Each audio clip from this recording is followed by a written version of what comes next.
Hello, everyone. I'm Dr. Bradley Wolfe, and I'm going through a video review about Chapter 4, Listening Effectively from the Public Speaking Project. This really talks about listening from a public speaking perspective. So when we study public speaking, we're also thinking about the audience involved. How are they listening, and how are we as listeners? Because with the public speaking skills you learn in a public speaking class, you're not often going to be giving a ton of speeches. Some people give speeches professionally, most people don't. Most people are usually on that receiving end of the speeches, being listeners and being able to understand information. And so one of the biggest values in learning about public speaking is being able to, being a critical listener, being an empathetic listener, and really knowing how arguments are constructed, how ideas are constructed in order to get the information you need from a situation. So whether you're listening to learn, listening to critique an argument, listening for enjoyment, there's all types of listening that we'll go through in this chapter. This is really where the biggest value in public speaking is when you connect the other ideas from throughout this textbook to listening. So first of all, this talks about the difference between hearing and listening. Hearing is more of the function that happens, a physiological response that happens without us trying. We have all this noise that goes on around us. We may pay attention to the noise, we may be ignoring it. Sometimes you may have someone else who's tuning you out in a conversation, or you're tuning them out. So you may be hearing, but you're not really listening. The noise may be there. Some people, especially when they get older, they may have issues hearing. My dad worked in a plastic factory for over 40 years. So sometimes he just can't hear, right? He's been around machines for a long time. He's lost a lot of his hearing ability. So it's not that, he's trying to be rude to someone if they're trying to have a conversation with them, but they just can't hear. So hearing is that physiological response. But there are lots of types of listening. So after you hear, that's the first step of the listening process. After you hear, you're going to engage in some form of listening. So it gives a few different types of listening here in bold. So first is appreciative listening. Some examples it gives is listening to a song we like, watching TV, a movie, just listening to things for pleasure. We're just appreciating what's going on and what we're enjoying in that situation.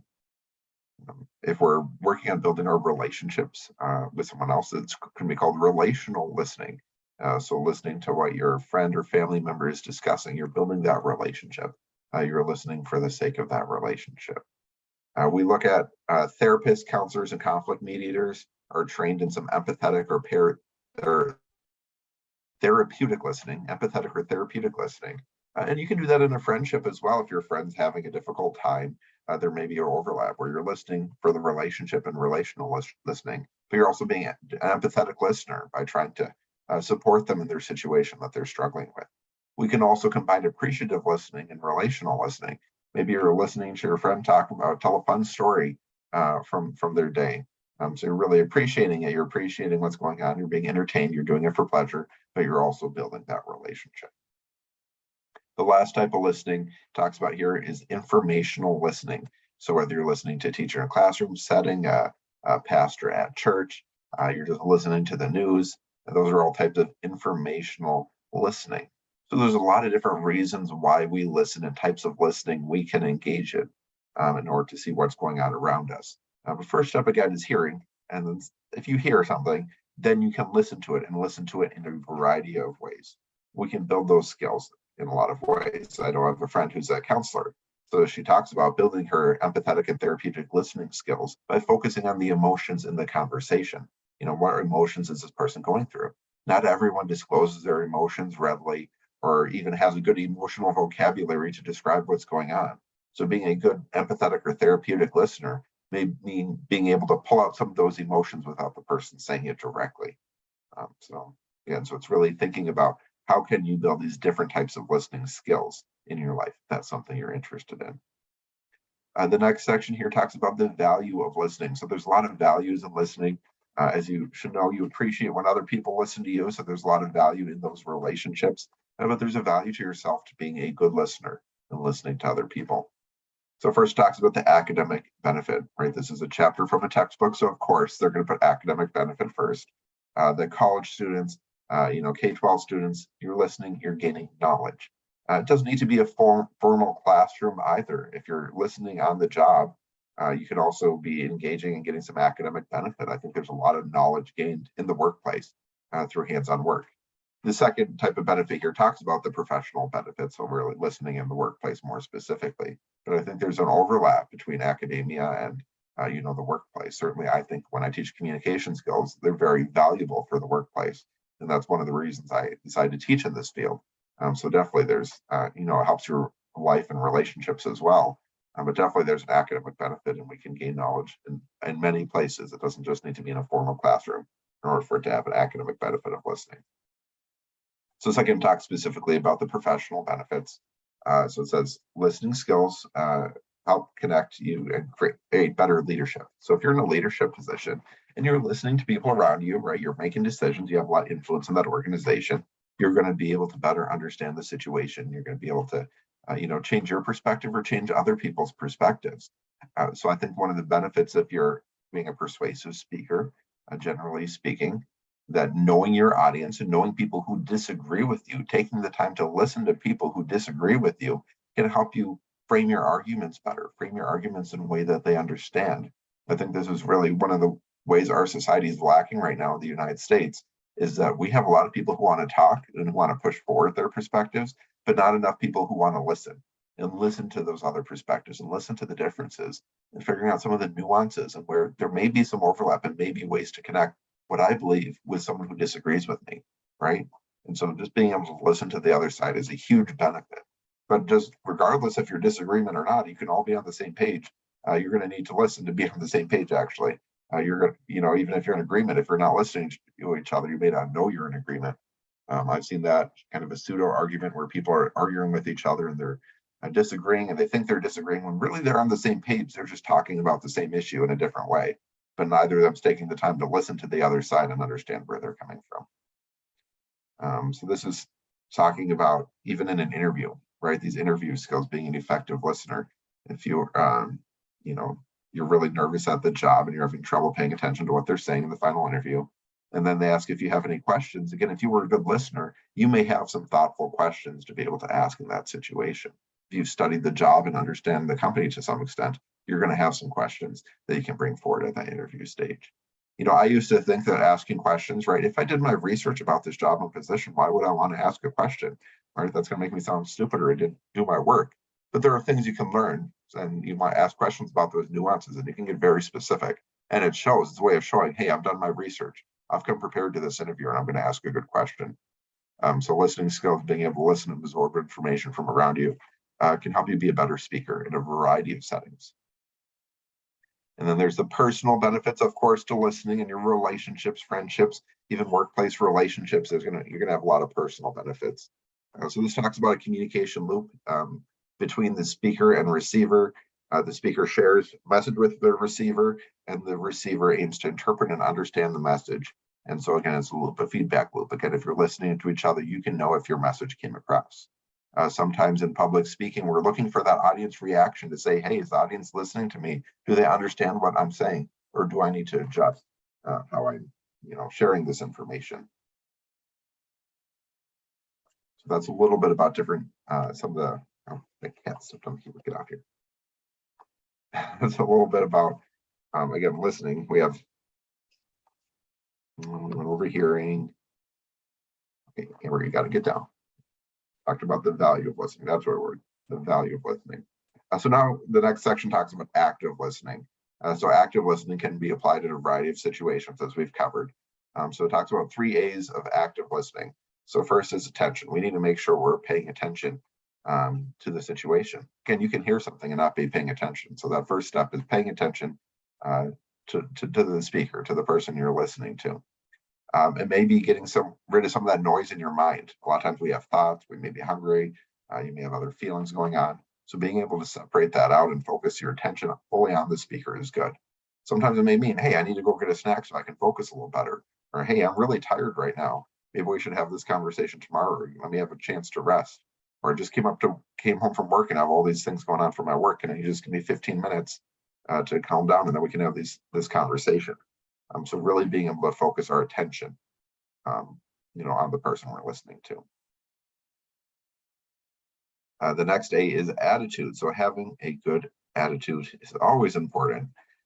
So if you're saying this is a waste of time, you're not going to listen to me, or my attitude is I'm just going to, I'm just waiting to respond, right?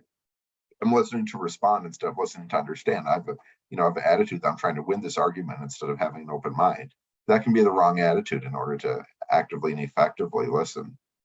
It talks here about psychological deaf spots, which impair our ability to perceive and understand things, counter to our convictions. So saying, hey, I have this belief, I'm right. So, you say something different, you must be wrong. I'm not going to take time to listen to your argument and understand what truth there may be in your perspective. Because again, that's a deaf spot for me. I'm not actively listening to you because I just think you're wrong. All right. So sometimes we have a poor attitude or we don't like the speaker. Like, hey, this speaker, I don't like them. They're so radical, or whatever it may be, or I don't like something about the way they're talking. And so we just, kind of get mad and shut down. So we need to have the right attitude when we're engaging in conversations and when we're listening to people. Otherwise, you're not going to be taking in the information. The last A here is adjustment. So often when someone speaks, we don't know in advance what he or she or they are going to be saying. So we need to be able to follow along with that and adjust to where they're going. Sometimes we may have something in our mind saying, oh, they're going to talk about this.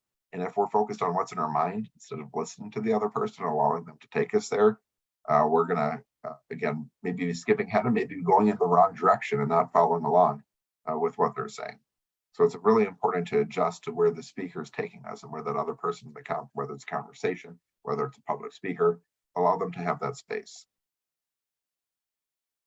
There's many barriers to effective listening. So, some we've covered in some depth, but this section is specifically about those barriers to effective listening.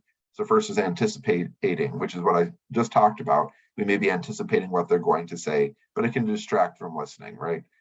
You may say that the speaker's taking too long.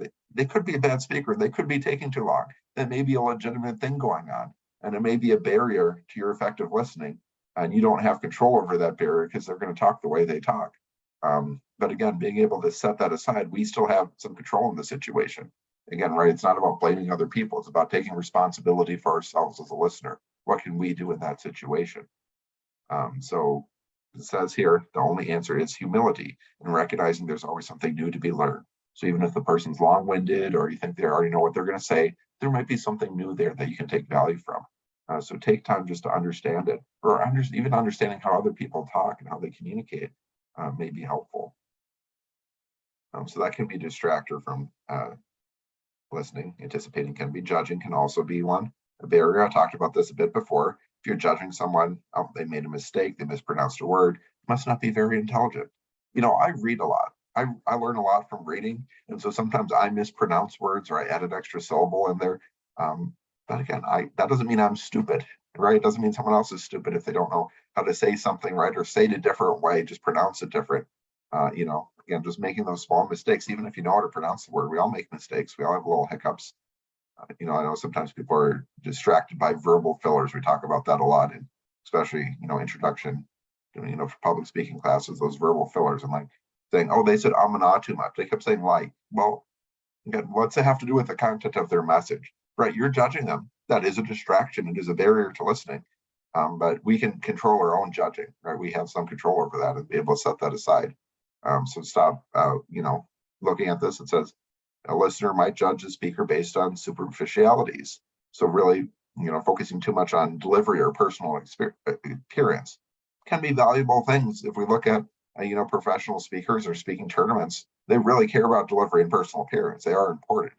But again, what is a message? That doesn't mean their message is bad or their content is bad if they have, a little bit different, talking about mismatched socks. I know some people intentionally wear mismatched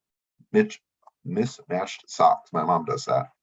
So that doesn't mean anything. A bad haircut. We've all had bad haircuts that we're not happy with. So again, these small little things we might be judging, we may be focusing on them too much instead of listening to their message. It also talks about reacting emotionally. So sometimes the speaker may say an emotional trigger. We see this in a lot of politics. They do this intentionally just to make it difficult to listen, either getting you excited about them and in agreement with them or making you angry with them, kind of that divisive rhetoric. I don't like divisive rhetoric. But again, being able to separate those emotional triggers, even if someone's saying something that upsets you, you still take time to listen to their message, see where they're coming from, and see what value they may have in what they say. again, if you're trying to convince someone like that in the future to have a different perspective, it may be helpful to take into consideration their perspective. So this next section here, strategies to enhance listening. So being very pragmatic, we talked about the barriers, we talked about things getting in the way, but what can we do? So first of all, keep an open mind. So regardless if you think you're going to disagree with a speaker or whether they make a small mistake, keeping an open mind is very helpful to allow you to take in the information that they have to say. I tend to be a very agreeable person, so this tends to be helpful for me. Even if I disagree with someone, I can still keep an open mind and say, oh, I can see why you would think it that way. And that's fine, right? That's a valid perspective and a valid disagreement. I may not be convinced that you're right, but I'm keeping an open mind to understanding your perspective. Why do you believe what you do? Next is identifying distractions. I talked before about whether you had a busy day at work, whether you're hungry, whether there's too much noise going around, your dog's barking in the other room as mine was a minute ago. Being able to identify and eliminate distractions can be helpful. So if you see someone sit there and watching TV and you're trying to have a conversation with them, this is a serious conversation saying, hey, can you pause your show for a minute so we can talk? So again, trying to separate out those distractions. If you're hungry, get something to eat first, or if you're, have something on your mind, process that or say it sometimes. Sometimes it's just saying, hey, I'm distracted because this is what's on my mind. I'm just going to say it here, and then we can set it aside and come back to this later. If you're just sitting there waiting to say something, you're really not listening, right? You're not giving that other person, you're listening. And why should they listen to you then too, right? Hopefully they do. But if that's what's all on your mind, just say, hey, let me interrupt you here. I have this on my mind. Okay, let's get back to this in a moment, but I want to hear what you're saying, right? I want to take the time to listen to you and understand where you're coming from. So identifying those distractions and managing them can be helpful. It's also helpful to come prepared. Public speaking, we talk about this a lot. Make sure you are prepared to give your speech and you did all your research beforehand. You can come prepared to conversation as well. I've certainly been in meetings where I could show up to a meeting, I don't really know what's going on. And so I'm not an effective listener because I'm just trying to figure out what's going on in the situation. If you're prepared, if you have all the background knowledge, if you understand, you're mentally prepared for the situation as well, then you're better able to engage in listening. So I don't have to figure out how to connect all these dots or figure out what's going on. I can come fully prepared so I can listen to the new information that's being added in the situation.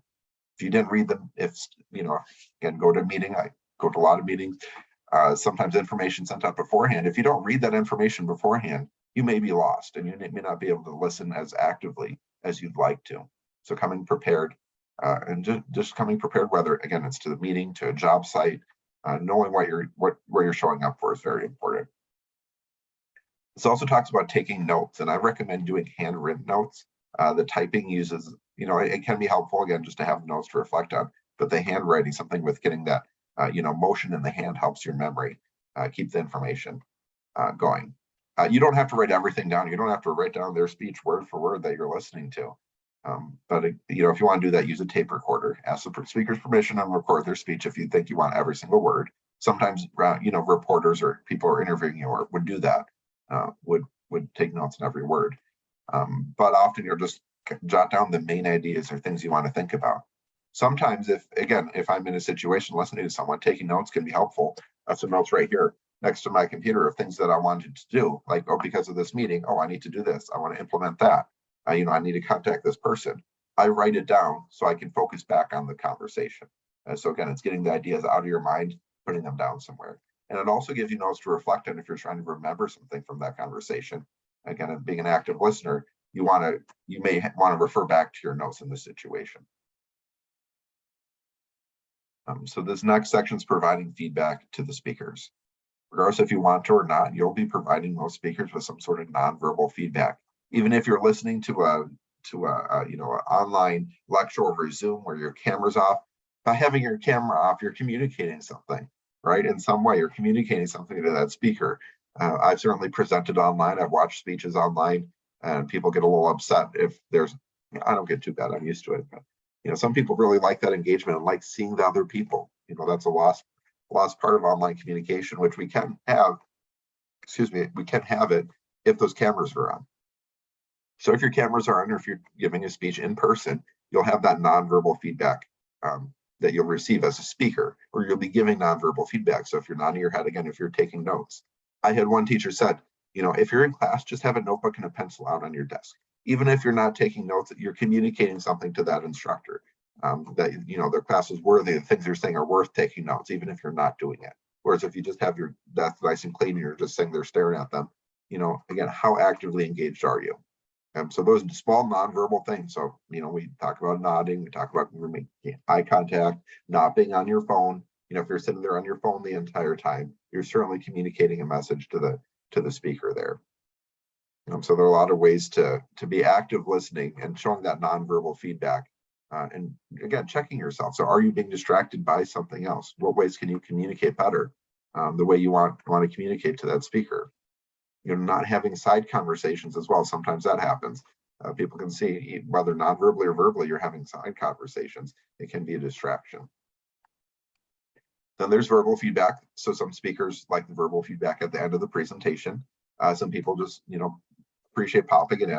When I give a presentation, ask me the question in the moment so you can focus on listening to the conversation, right? If you're distracted about something or you're confused, let me clarify it now so we can all be focused as we need to be on the conversation. So having time for people to ask questions can be important. If you're having a conversation with the audience or even one person, being able to have that space for verbal feedback. I know some people are very chatty. You're very extroverted, very chatty, and they just talk your ear off and don't really give a pause in the conversation for you to respond. So being able to, again, have a two-way conversation is very important, and giving space for people to give you verbal feedback, it can be helpful. So verbal feedback may also be written feedback after the presentation. You may send out an email asking for a survey or other feedback. So again, those written words can be a type of feedback given to the information. Talks here, again, if you're having a one-on-one conversation, you may be able to paraphrase what the speaker said and say, okay, this is what I understood you to say. Is that accurate? Am I understanding you correct? And here are the next steps we need to take. So you may be able to give some verbal feedback to make sure you're understanding the other person appropriately. Again, when we encode a message, we don't have control how the other person decodes it. So we may be trying to send a message, and it's helpful to know whether or not we're being clear. So that's one of the benefits of that verbal feedback. This section here is then about encouraging effective listening. So William Henry Harrison was the 9th president of the United States. He's also recognized for giving the worst State of the Union address ever. It was delivered in a 2-hour speech, delivered in a snowstorm. That it's the long speech can really kill him, if people were to die of that snowstorm. But then he died in the cold while standing outside without a hat or coat. So again, just being able to, encourage effective listening in your audience. So again, as a speaker, you have some control. Again, like I said, when I'm speaking, I sometimes let people pause for questions, ask people if everything's clear, so they can get those things off their mind to focus and re-engage in the conversation. Having those checkpoints, checking with someone else. If you're having a one-on-one conversation, you may tell, hey, you look really hungry, you look tired. Maybe this isn't the best time to have this conversation. So provide those points for clarity. So when it talks here about writing a speech, if you're writing out a speech word for word, I advise my students not to write out their speech word for word because we write differently than we speak. And so this talks about writing for the ear rather than the eye. So listeners can't go back and reread what you said. If you're writing it out like you're writing an essay, that's not going to be the way you talk, right? You don't talk like an essay. No one does. They've done experiments where they have, people interview each other and say, oh yeah, and then go back and correct the grammar. And our grammar's never perfect when we talk. We don't talk in proper English. I've learned that when I've taken some classes on teaching. It's like nobody talks in proper English. So don't expect any of your students to. So again, so if you want to write, you got to write for the ear. If you're going to write it part of your introduction or a thesis, make sure you're writing for the ear so they understand what you're saying. Another thing you can do is make your listeners care. Humans are motivated by ego. They always want to know what's in it for me, right? Why should your audience care about this? Center your audience in that speech. Establish a reason for your listeners to care and want to listen to your presentation, even if it's just a speech for class. It's going to make it a lot easier for your audience if they have a reason to care instead of just, oh, I'm being forced to listen to your speech, right? Nobody wants to be forced to listen to anyone's speech. So give them a reason to care. So it talks about intrinsic motivation here. So intrinsic motivations by, again, finding something internal to them, appeal to their own curiosity, challenge them, or provide some context which they can understand the situation. So get them intrinsically motivated within themselves, a reason to listen. If you, again, external is kind of, putting that pressure, but you can help them find something internal in order to touch on. So whether it's informative speeches, get them interested as why they want to care. A persuasive speech, give them an internal motivation in order to get the audience to think in a new way or take some action. What sort of internal motivation can they find within themselves? Even just a speech for entertainment, you may want to find intrinsic motivation. Hey, I just want to be entertained. I want to have fun. That could be part of it as well. Sometimes they talk about using repetition as well as a strategy because your audience only hears what you're saying once. So if you need to say, if you say it multiple times, it gives them more of an opportunity to take it in, emphasizing those important points or pausing after an important point, maybe pause and then repeat, just so they can really understand it for emphasis of what you're saying. And then speaking at a helpful pace. So you're not speaking too fast, you're not speaking too slow, using appropriate pauses, thinking about how it's planned out. Again, if you're writing an essay, this is my biggest pet peeve about students who read off an essay. Again, don't do that for me, please. I don't like that. But the biggest pet peeve is not only are they written unnaturally, so it's not how you talk, but they're also reading it unnaturally. Again, so you're just reading it right through without the natural pauses. The pauses and the vocal variation that you would if you're giving a speech. If you're just talking to an audience or talking to your friend, it's going to be different if you're just reading. Reading is often more monotone, and often the pausing is not, normal. It doesn't sound normal as you were when you give a speech. So if someone is writing out a speech, they'll also often write out the pauses. They'll write, okay, pause for emphasis here. And again, being able to adapt some of that in the moment is important as well. That's why I, encourage my students to speak extemporaneously. And then another point here, convince them to engage. Convince them to engage in some way of why it's important, why they should be engaged in the topic, what's important. So it talks, other places in the textbook talks a lot about the ethos, the pathos, the logos. You can certainly use emotional appeals or logical appeals to get them to engage, with your speech, to listen effectively, and you have some control over that. Again, write the speech with the audience in mind. Who is your audience and why are they interested in this topic, or why could they be interested in this topic?